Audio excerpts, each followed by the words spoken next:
Welcome to math access.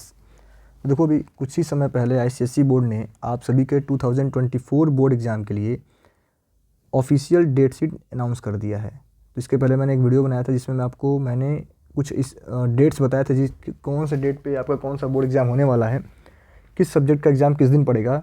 तो आज हम लोग इस वीडियो में हम लोग इसी की जो आपका ये डिटेल एक कह लो नोटिफिकेशन जारी हुआ है उसको हम लोग समझेंगे। देखो, इस नोटिफिकेशन में बताया जा रहा है कि जो आपका रिज़ल्ट डिक्लेयर होगा वो मई मंथ में 2024 में आपका रिज़ल्ट भी डिक्लेयर हो जाएगा। इस डेट शीट में ही बताया गया है कि आपका ऑफिशियल डेट शीट बताया गया है, साथ ही साथ इसमें बताया जा रहा है कि आपका जो रिज़ल्ट है वो मई 2024 में अनाउंस कर दिया जाएगा आईसीएसई बोर्ड के द्वारा।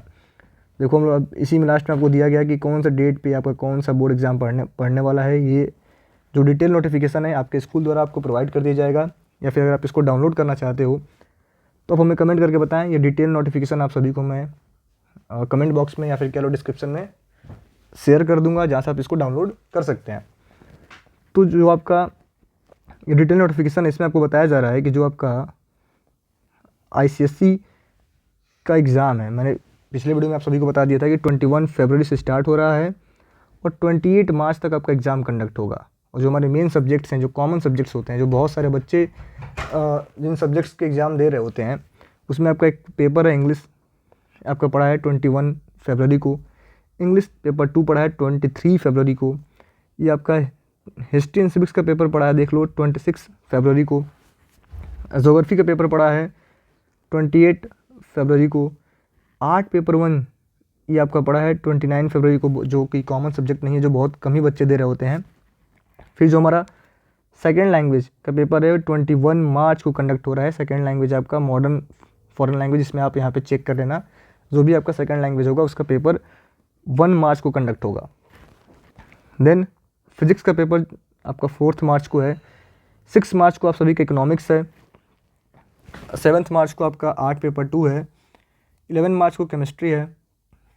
देन ये जो आपके हैं commercial application, computer application, drama, economics application, इन सब का पेपर आपको 13 मार्च को होने वाला है। 15 मार्च को आप सभी का मैथमेटिक्स है। 16 मार्च को आपका आर्ट पेपर 3 है। 18 मार्च को आप सभी का साइंस का पेपर 3 बायोलॉजी है। और 20 मार्च को आप सभी का हिंदी है। 22 मार्च को इन्वायरमेंटल साइंस। 27 मार्च को आपका कॉमर्शियल स्टडीज़ है। 28 मार्च को आपका आखिरी पेपर है जो कि है आर्ट पेपर 4। और यहाँ पर सबका टाइमिंग भी दे रखा है, देख लो, आपका 2024 बोर्ड एग्जामिनेशन का टाइम टेबल है। तो अगर देखा जाए तो जो हमारे मेजर सब्जेक्ट्स हैं, जो कि बहुत ही कॉमन सब्जेक्ट्स हैं, जो सारे बच्चे जिनमें पार्टिसिपेट करते हैं, इंग्लिश हुआ, साइंस हुआ, हिंदी हुआ, सोशल साइंस हुआ, इनका जो पेपर है 21 फरवरी से स्टार्ट होकर के 20 मार्च को आपका पेपर समझ लो एंड हो जा रहा है। यानी पूरे के पूरे आपको टोटल अगर देखा जाए तो सिर्फ और सिर्फ 28 दिन का समय दिया गया है। इन 28 दिन में आपके 10 पेपर कंडक्ट कर लिए जाएंगे। तो इसी के अकॉर्डिंग आपको अपना एक कह लो डे प्लान, शेड्यूल सेट करना होगा। अगर आप सभी कहेंगे तो मैं आपको आपका एक स्टडी का स्ट्रक्चर बना कर दे दूँगा कि आखिर इन 28 डेज़ में हमें अपने एग्ज़ाम्स को कैसे प्लान करना है, या फिर इन 28 डेज़ के लिए हमें कैसे अभी से अपनी तैयारी करनी चाहिए ताकि हम अपने बोर्ड एग्ज़ाम्स में बहुत अच्छा परफॉर्म कर पाएँ। जैसे मैंने आपको बताया रखा था कि बहुत ही कम हमें गैप मिलने वाला है। सेम देखो आप, ऐसा ही हुआ है। ज्योग्राफी और हिस्ट्री के पेपर में सिर्फ और सिर्फ 1 दिन का गैप दिया गया है। 26 को आपका ज्योग्राफी है, 28 को आपका हिस्ट्री 26 को आपका हिस्ट्री है, 28 को आपका ज्योग्राफी है। इंग्लिश में भी आपका सिर्फ और सिर्फ 1 दिनों का गैप दिया गया, देख लो आप। यहाँ अगर मैथ्स और आप फिजिक्स एंड केमिस्ट्री की बात करेंगे, जो कि हमारे मेजर सब्जेक्ट्स हैं, तो इनमें आपको सिर्फ और सिर्फ यहाँ पे आपको थोड़ा सा एक अच्छा गैप देखने को मिल रहा है। फिजिक्स एंड केमिस्ट्री के बीच में 7 दिन का गैप दिया गया है, 7 डेज़, ठीक है। देन जस्ट केमिस्ट्री के बाद आपका कंप्यूटर एप्लीकेशन है, सिर्फ और सिर्फ 1 दिन का गैप आपको मिला है। तो कहीं ना कहीं आपको गैप्स बहुत कम दिए गए हैं। मैंने आपको कई सारे अपने वीडियोज़ में बता रखा था कि क्योंकि आपका 2024 में लोकसभा के इलेक्शन होने वाला है, तो उसको ध्यान में रखते हुए आपके गैप्स एग्जाम्स में, क्वेश्चन पेपर में जो आपका कह लो सब्जेक्ट्स में गैप होता है, उसको कहीं ना कहीं मिनिमाइज़ किया गया है, उसको घटा लिया गया है। 13th को आपका कंप्यूटर एप्लीकेशन और 15th देखो सिर्फ और सिर्फ 1 दिन का गैप है, आपका मैथमेटिक्स आ गया।